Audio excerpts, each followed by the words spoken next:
Hello everyone, welcome back to another video. Today I'm going to show you guys how to convert your IFS Toyota pickup slash 4Runner from 89 through 95 to the manual locking hub.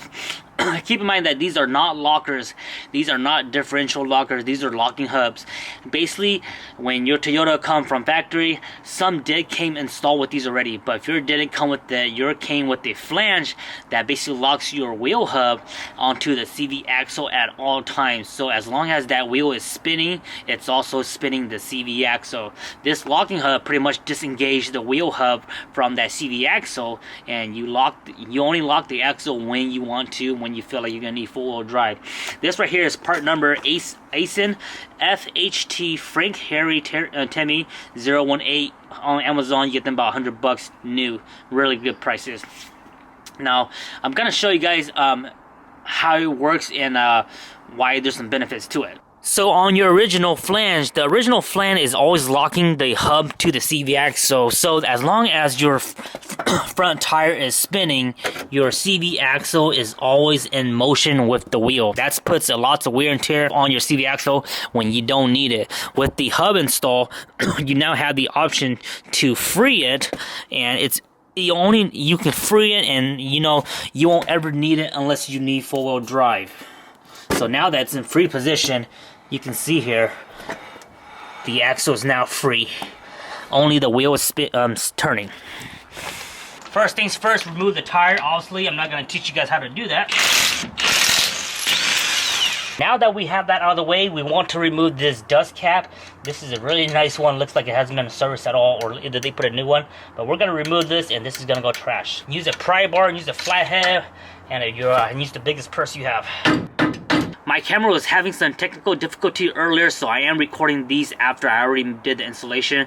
But when you remove that dust cap, you're also going to see a 12mm bolt that bolts into the CV axle. You want to go ahead and remove that, and then when you install the hub, go ahead and put that 12mm back in there. The next thing we want to do is remove these 6 nuts right here. You have a nut followed by a washer, and then you have a cone washer.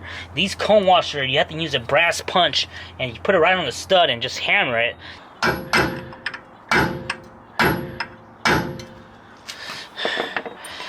We got all the washer popped out, and now this flange just pops right out, guys. So this right here pops right out, and that's what it looks like. There's that gasket again. And that's all it is. This right here is bolted to the hub, which in terms right here bites onto the axle. That's all that there is to it. This one looks in really good shape, has lots of nice grease. So that's what it looks like, guys. Pretty simple. Now you could obviously go back and put this bolt in. You could actually go ahead and reuse this. So this just screws into the axle, and it just keeps the axle from sliding inward towards the diff. So this just goes in, if I can get in there, screw in like that, and you don't have to shoot it a lot, just get it nice and snug in there.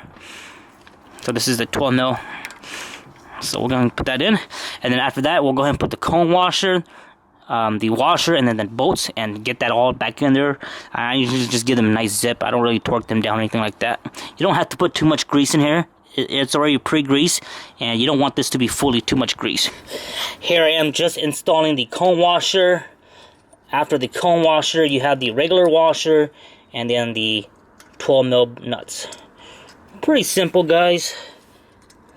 The hard part is just if you have like if your setup is all rusty and hasn't been serviced, then the hard part is just fighting rust. So if you have issues getting these cone washer out, use some PB Blaster. Now that that's done, you can see there's that start washer right here.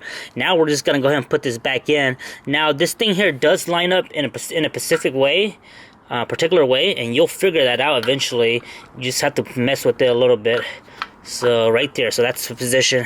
And I also recommend you put 2 bolts in first, diagonal, and then test fit it first.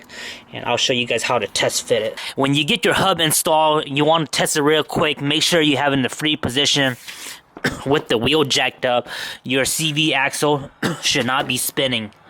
So make sure you do a quick test, and then go ahead and turn it clockwise, which is lock. And then when you spin it, your CV should move. It takes about one little click, and then go ahead and turn it back to free position, and usually you have to go back and forth a little bit. You can see the CV's moving, but as soon as you go the other way, it locks. So just back and forth. So now we know that the operation is working perfectly. That's how you test it out.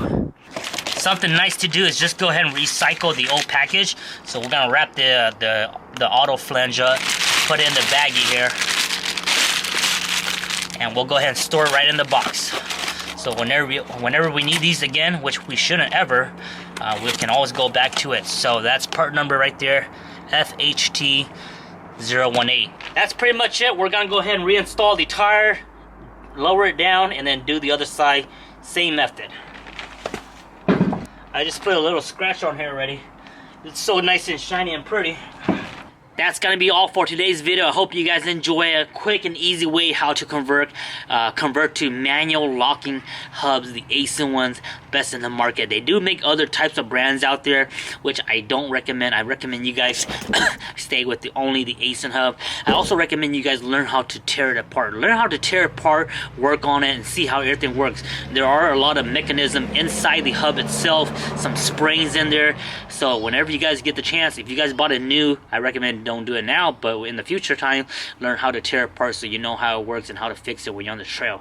Very easy. If you guys got any questions, let me know in the comment section below. I'll go ahead and put these links in the video description. You can get them on Amazon, 200 bucks for a pair. Super amazing deal. A couple months ago, they had these things for like $65, $80 a piece, and it was just a killer deal. So if you do see that on Amazon, definitely grab them up. If these things go back to price like 65 bucks a piece, I'm definitely gonna pick myself up some spare. So if you guys got any questions, let me know in the comment section down below. Follow me on the Instagram, NuttyNu_4x4. I'll see you guys on the trails. Bye bye.